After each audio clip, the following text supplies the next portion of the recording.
A lot of actors will spend like 6 to 12 months getting in shape to play a superhero, but voicing a superhero, I'm guessing the training's not quite as rigorous, so a lot of gargling salt water. What's the process there? Well, I still work out personally, but you know. I still work out too. But we didn't have to. We didn't have to. Yeah, well, you wouldn't have had to as Peter either. He was already out of shape, so right. We need more out of shape superheroes.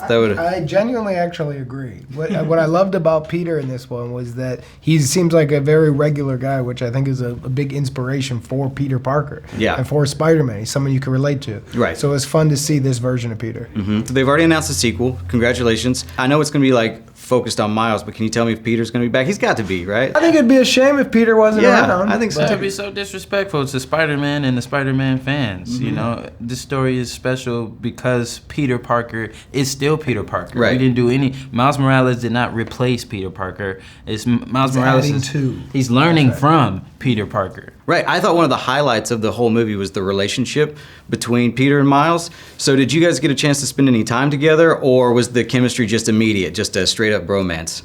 Well, it wasn't immediate. I remember when we first met, you know, we didn't know each other yet. So we were saying hi, and then we were in a booth. I was going through a breakup, and it was like, it was a bad. I didn't know that. Yeah. But we met, we were like, what's up, man? Then we were like sitting next to each other, and I was like, all right. But we've actually grown really close, you know. Shameik's not only a great guy, he's wildly talented. And in our business, you know, it's not cool to say, but talent helps. And when you get to act with somebody and work with somebody who's good, that chemistry gets there a lot faster. And so it was really fun to do this, because once we started recording, right away I was like, Miles. And if that's Miles, then I'm like, oh, now I know how to play Peter.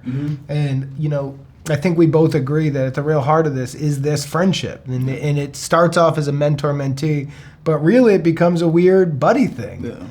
And so it was really nice to kind of connect and get into it. So this was the first cameo from Stan Lee in a Spider-Man movie since his passing. Now, obviously, you guys didn't know that when he recorded his lines, but having a chance to rewatch his cameo, knowing what we know now, how did that make you guys feel? Well, I haven't been able to watch it since, but I have thought about it and heard about. I was reminded of what he says in this movie without to spoil anything, and you know, it's way sadder. It went from it has a double meaning. It went from just a really cool thing and a passing of the torch to a really sad, sweet thing. You know, I'm not putting any words into his mouth. I obviously wouldn't do that, but it's very clear how much he loved Spider-Man and how much these characters meant to him personally. Right. And so I was really glad, as a fan of his, that he was part of this movie before he passed.